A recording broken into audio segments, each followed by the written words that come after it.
Assalamualaikum warahmatullahi wabarakatuh. Perkenalkan, nama saya Karisma Nur Azizah, NIM T20191168. Di sini saya akan membahas tentang biografi Ibnu Maskawai. Ibnu Maskawai adalah seorang ilmuwan Islam yang terkenal. Nama lengkapnya adalah Abu Ali Al-Qasim Ahmad Ibnu Muhammad bin Yakub bin Maskawai. Nama tersebut diambil dari nama kakeknya yang beragama Majusi kemudian masuk Islam atau menjadi mu'alaf. Gelar Abu Ali ia dapatkan dari sahabat sekaligus saudara dari Rasulullah, yaitu Ali bin Abi Thalib. Dengan gelar tersebut diperkirakan ia penganut Syiah. Sedangkan gelarnya Al-Qazim yang berarti bendaharawan ia dapat karena ia pernah menjabat sebagai bendahara pada masa dinasti Buwaiki.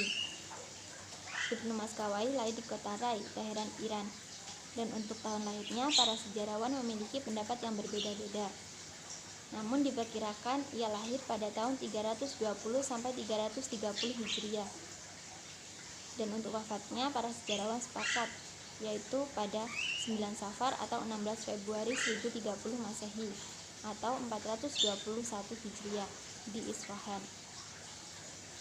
Jika dilihat dari tahun lahir dan wafatnya, kemungkinan ia hidup pada masa dinasti Abbasiyah yang kemudian diambil alih oleh dinasti Buwaiki. Dinasti Buwaiki berkuasa sekitar 150 tahun, mulai dari tahun 945 sampai 1055 Masehi. Ia memulai karirnya di Baghdad, memulai karir dari mempelajari filsafat sampai dengan sastra. Ia memiliki karir yang gemilang, namun saat itu kaum Buwaiki mengalami kemerosotan akhlak, sehingga mendorongnya untuk mempelajari tentang filsafat etika atau dalam Islam disebut dengan akhlak. Ia berhasil mengemukakan tentang konsep akhlak sehingga ia disebut dengan Bapak Etika Islam.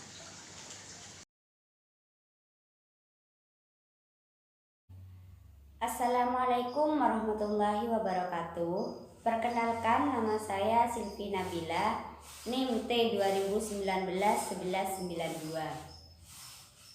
Baik, di sini saya akan menjelaskan tentang pemikiran pendidikan Islam Ibnu Miskawai.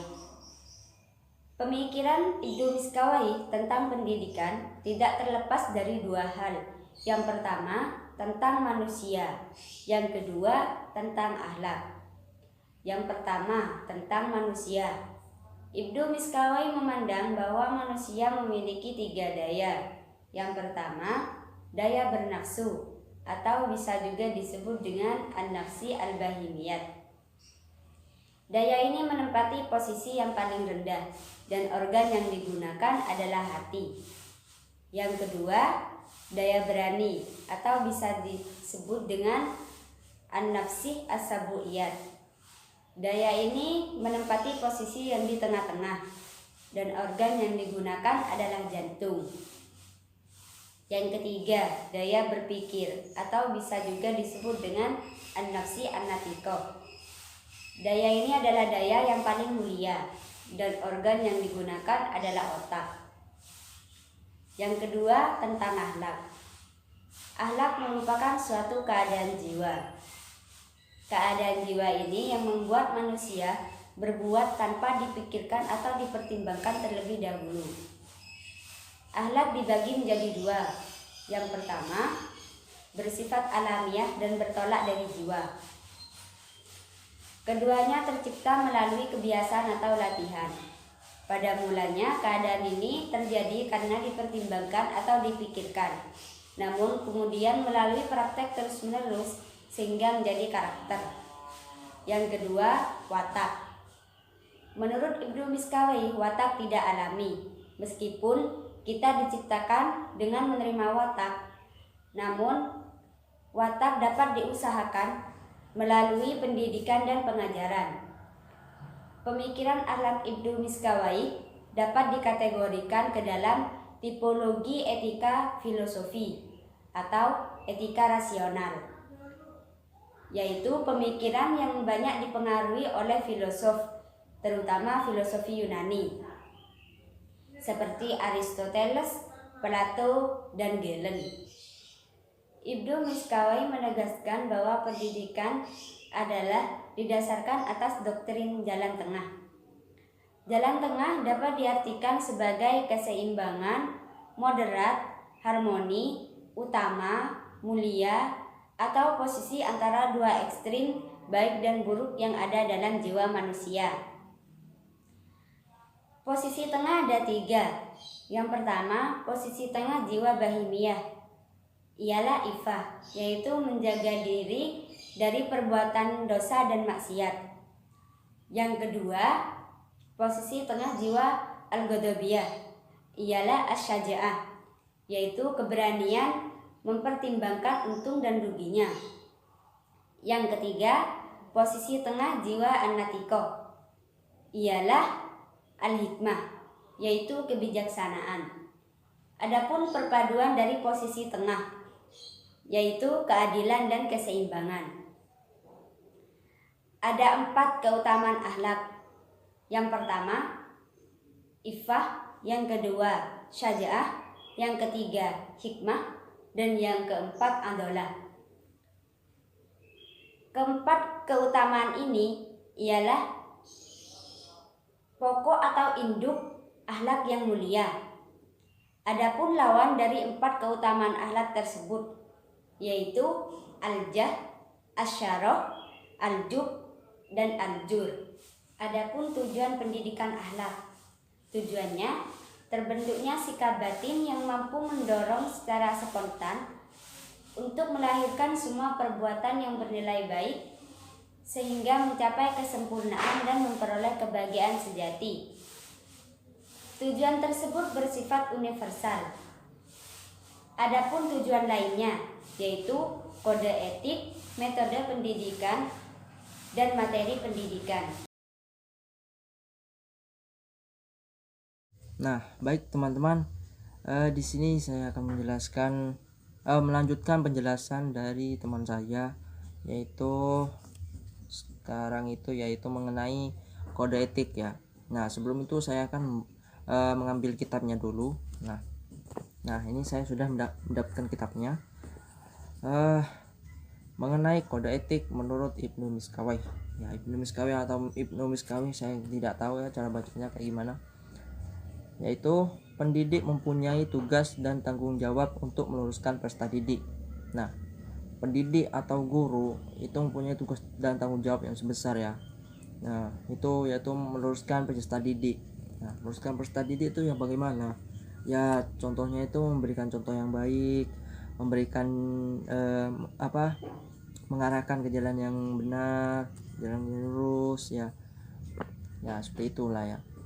Lalu, pandangan Ibnu Miskawayh tentang kewajiban peserta didik adalah mencintai guru yang melebihi cintanya terhadap orang tua. Jadi, menurut Ibnu Miskawayh pandangannya itu peserta didik ya, kewajiban peserta didik itu mencintai gurunya melebihi cintanya terhadap orang tua. Wah, ini kenapa ya? Saya juga tidak tahu ini kenapa. Tapi itu menurut pandangan Ibnu Miskawayh ya. Bahkan kecintaan peserta didik terhadap gurunya itu disamakan dengan cintanya terhadap Tuhan, terhadap Tuhannya. Disamakan dengan cinta terhadap Tuhannya. Wah, ya, kalau seperti ini berarti melebihi cintanya terhadap Rasul juga ya. Nah, udah jelas ya kayaknya ya.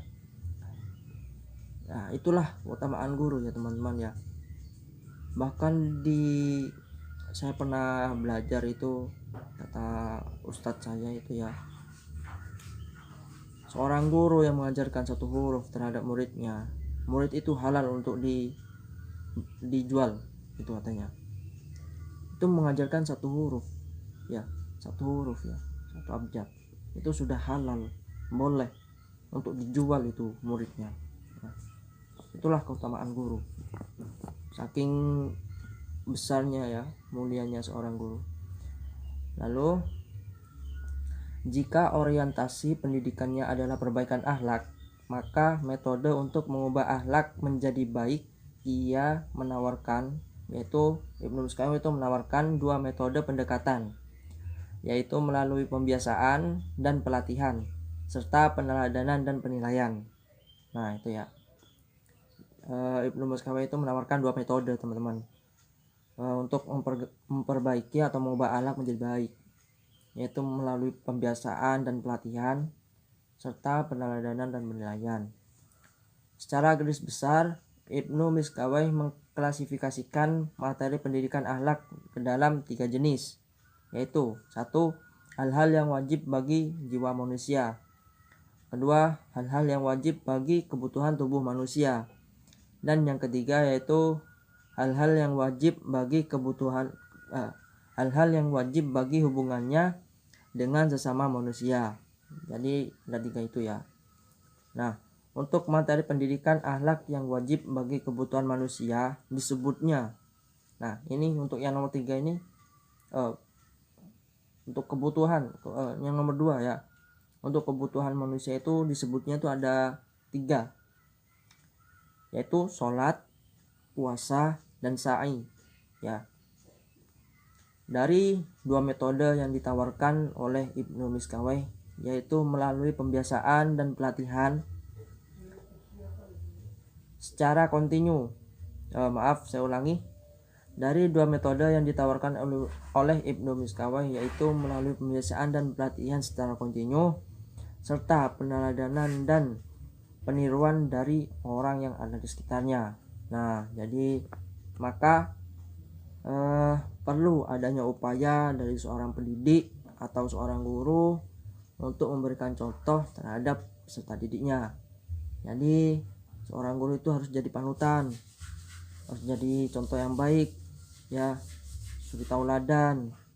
Jadi kita menjadi orang tua itu harus bisa memberikan contoh yang baik ya, tidak boleh memberikan contoh yang buruk. Apalagi nanti kalau kita menjadi orang tua kan masih muda-muda nih. Nah, kalau masih muda-muda itu biasanya kan banyak bertengkarnya, segala macam lah, pokoknya debat-debat kayak itulah yang buruk kalau dicontoh. Nah, itu jangan sampai ketahuan anaknya. Soalnya kalau ketahuan anaknya, apalagi anaknya masih kecil, masih belum mengerti apa-apa, itu sangat tidak baik buat anak gitu ya.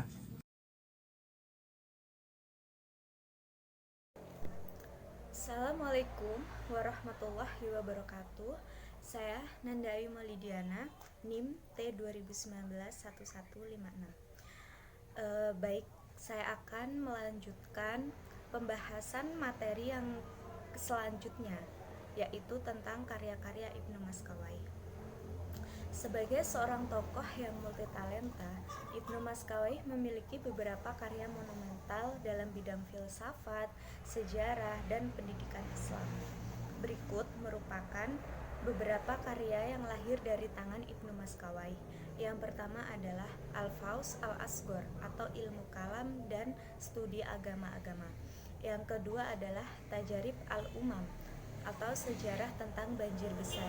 Yang ketiga adalah Tahzib al-Akhlaq atau mengenai akhlak. Yang keempat adalah Al-Jawab fi al-Masail al-Salats, dan yang terakhir adalah Thorat al-Nafs.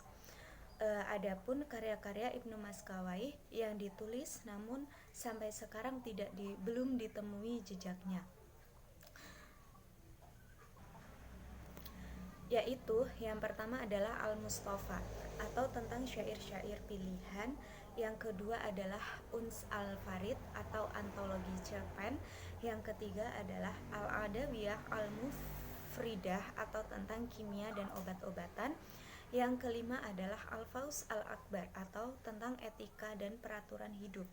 Yang kelima adalah Al-Jami tentang ketabiban. Yang keenam adalah Al-Syiar atau tentang tingkah laku. Nah, itulah yang dapat saya sampaikan. Sebenarnya masih banyak lagi karya-karya Ibnu Maskawai yang ditemukan, yang ditulis namun tidak diketahui jejaknya ataupun yang terkenal. Mungkin itu saja yang dapat saya bahas dalam video kali ini. Kurang lebihnya mohon maaf. Terima kasih.